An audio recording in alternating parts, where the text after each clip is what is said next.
हमारी जो सकाफत है उसमें रूफ टॉप लाइफ का बड़ा दखल है। देखते हैं कि पिजन फ्लाइंग भी रूफ टॉप पर है, कपड़े सुखाने रूफ टॉप पर है, गर्मियों में ऊपर छत पे सोना, और इसी तरह सर्दियों में दोपहर को वहाँ बैठ के औरतें अपने सब्जियां भी काट रही होती हैं, दाने भी खा रही होती हैं। ये रूफ टॉप हमारे बड़ा इम्पोर्टेंट है। ऐसे में ऊपर जो ऊपर जाते हैं सीढ़ियाँ चढ़ के, तो वहाँ हवा भी ज़्यादा साफ़ होती है। तो ये बड़ी हेल्दी एक स्पोर्ट डेवलप हो गई थी काइट फ्लाइंग, और वो स्पोर्ट थी बाकायदा। उसमें बड़े बड़े वो जो कर रहे होते थे, गुड़ियाँ उड़ा रहे होते थे, उनको हम खिडारी कहा करते थे। वो साल के साल 15-20 दिन के लिए नज़र आते थे। सर्दियाँ आती थी तो काइट फ्लाइंग शुरू हो जाती थी, और जो ही सर्दियाँ ख़त्म होती थी, पहला दिन जो बाहर का होता है वो बसंत का दिन होता था।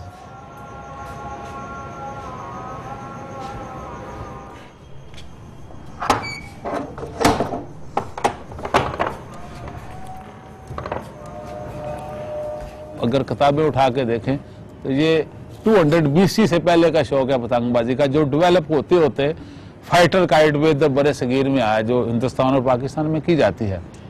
पतंग उड़ाना या पतंगबाजी जिसको बाद में कहने लगे, दरअसल एक खेल है आम आदमी का और सस्ता खेल।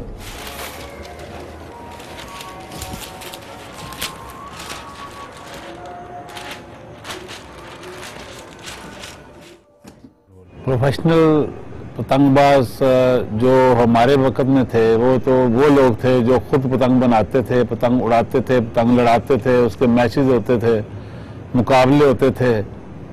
और वो ज़्यादा हम लोग पतंगबाजी अपनी जो है वो मिंटो पार्क जो मीनार पाकिस्तान जहाँ बना हुआ है, तो हम लोग वहाँ अपना सारा कुछ जाके शुगल करते थे। और वो छुट्टी के दिन अक्सर होता था जुम्मे और इतवार को।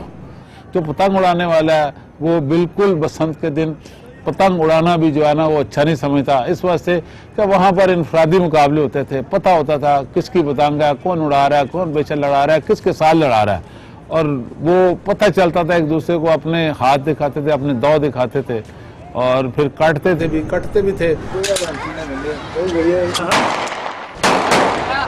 लेकिन उसमें कोई राइफल बंदूक क्लाशनिकोव नहीं होते थे कि ठां ठां गोलियां चले, कुछ नहीं। हार गए तो गले मिल लिए, जीत गए तो गले मिल लिए। तकरीबन 3 फुट बाई 5 फुट के फट्टे रखे गए, उसके ऊपर चढ़ के सब लोग उसको बंदे को देख रहे होते थे, वो पेज लड़ाते थे, और वो फट्टे से उतरना जो है वो फौल समझा जाता था। अगर आप फट्टे से उतर गए हैं तो आपका पेज कटा हुआ तस्वर किया जाएगा। आप देखिए किस कदर तवाजुन का फन है कि पतली सी डोर पे बड़ी सी पतंग हो, और आप हवा का रुख पहचान के हाथ की जुम्बिश से उसको उड़ाते रहे, वो गिरे नहीं, उसको कोई दूसरा मात करके गिरा ना सके। पतंग जो है ना ये एक बड़ी कम्युनिकेशन वाली चीज है। आप देखें कि आप 10,000 गज आपके आगे पतंग है और आपके हाथ में डोर है। आपकी डोर जो है ना इतना ज्यादा कम्युनिकेट आपको करती है कि इस वक्त पतंग क्या जा रही है, कहाँ कोई डोर आपके साथ लग रही है कि नहीं लग रही, कोई डोर आपको काट रही है नहीं काट रही, आपकी डोर किसी को काट रही है कि नहीं काट रही। लेकिन जब से इसको अगवा कर लिया इस खेल को साहिब हैसियत और पैसे वालों ने, और ये तमाशा बन गया खेल की बजाय। देखिए हम बाहर की दुनिया को अपने खेल में शरीक कर सकते हैं, हम उन लोगों को अपने त्यौहार के मुतालिक बता सकते हैं जो हमारे त्योहारों के मुतालिक नहीं जानते। मगर ये क्या तरीक़ा है कि या हम 180 दर्जे के फ़र्क से सोचते हैं हमेशा। कुछ ने तो ये कह दिया बसंत हराम है। त्यौहार हराम नहीं है, किसी भी चीज़ में हद से गुजर जाना हराम है। काइट फ्लाइंग जो है इसका कोई हिंदू मज़हब से कोई ताल्लुक़ नहीं, इस सरजमीन की मौसम से ताल्लुक़ है। ये हिंदुओं का त्यौहार नहीं है, हिंदुओं का त्यौहार बसंत पंचमी है।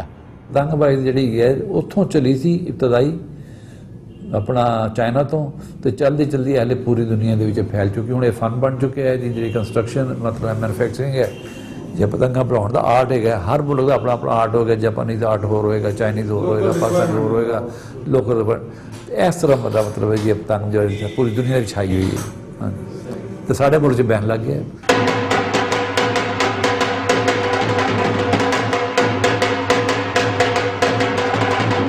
ये गलत है जी। गलत किया नहीं, गलत नहीं।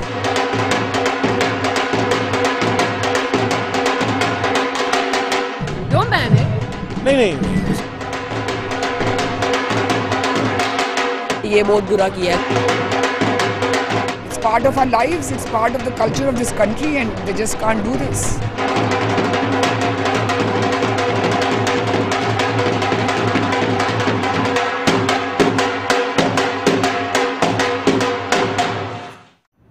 बिल्कुल, मुझे उससे दिली दुख है कि जो बच्चों की गर्दनें कटी, लोगों की गर्दनें कटी, उसमें कई लोग अपने घर के वाहिद कफील थे।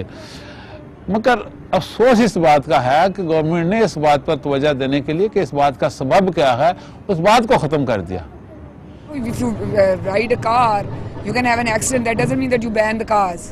कैसे वाक़यात नहीं है कि लोग कोई गेम करते हुए हमेशा के लिए अपाहिज हो गए, क्या वो गेमें बंद कर दी गई? हमको इसको बचाना है, अपने कल्चर को, कल्चर के साथ साथ उन लाखों लोगों का जिनका रोजगार है। ये 5-10 हज़ार आदमी नहीं है, एक जम्मे गफीर है जो सिर्फ अल्लाह ताला की तरफ ही अब देख रहा है, और तो इसके अलावा किसी के पास कोई आसरा ही नहीं रह गया। सानू रोजी नहीं चाहिए, सानू पेड़ नहीं लगा है ना पेड़, तो फिर साडा कारोबार खोल, जेड़ी चीज नुकसान देवे वो बंद कर। सिर्फ इनको कारोबार बंद करने का हक है, उसका मुतबादल देने का हक नहीं है इनको। किसी चीज पे भी पाबंदी लगाना कोई हल नहीं।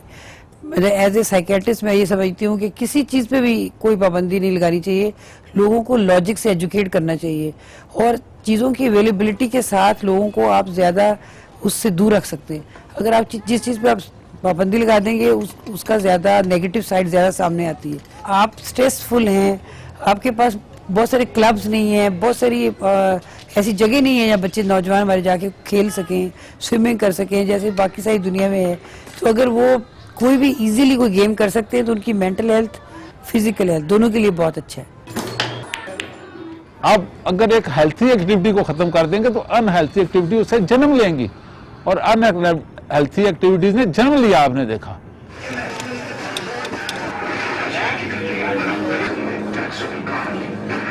अंदरूनी शहर में ये गेम बहुत खेली जाती है, जहाँ बहुत कंजेस्टेड लोग रह रहे हैं, उनके पास ग्राउंड नहीं है, प्ले ग्राउंड नहीं है, तो घर की छतें तो है ना, तो छतों पे बच्चे एंजॉय कर लेते हैं, इसलिए इसमें कोई हर्ज नहीं है। लेकिन साथ साथ इस बात का भी ख्याल रखने की जरूरत है कि छत के साथ चार दीवारी भी हो।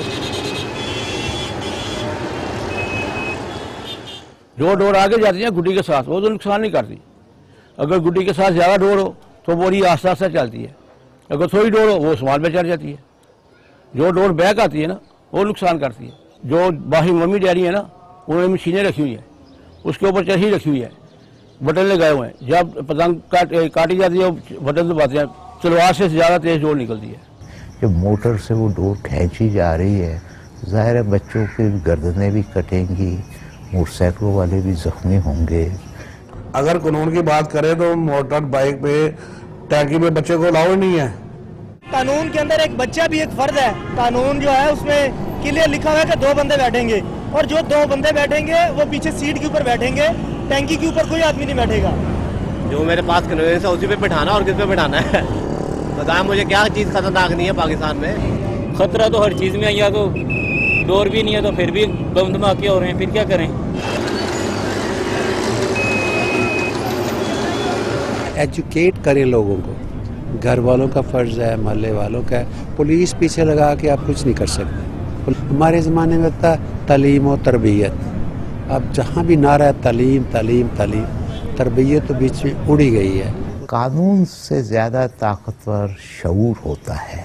मेरी लोगों से एक ही इल्तजा है कि खुश होना सीख लीजिए, और खुशी ढूंढे से मिलती है। मेरा ख्याल है हमें वापस उस सकाफत में जाना चाहिए कि स्पोर्ट्समैन स्पिरिट इसके साथ हो।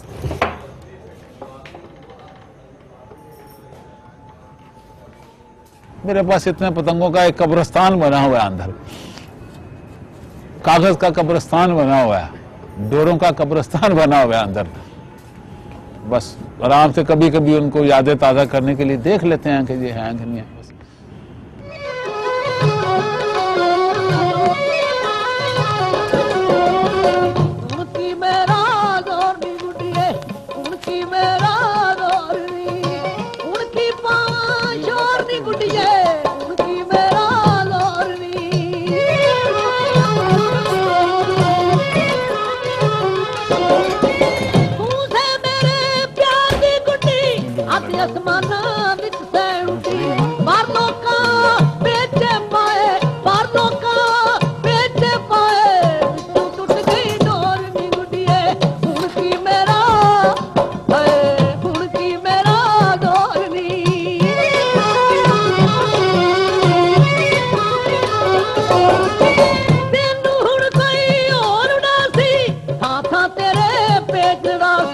जग दी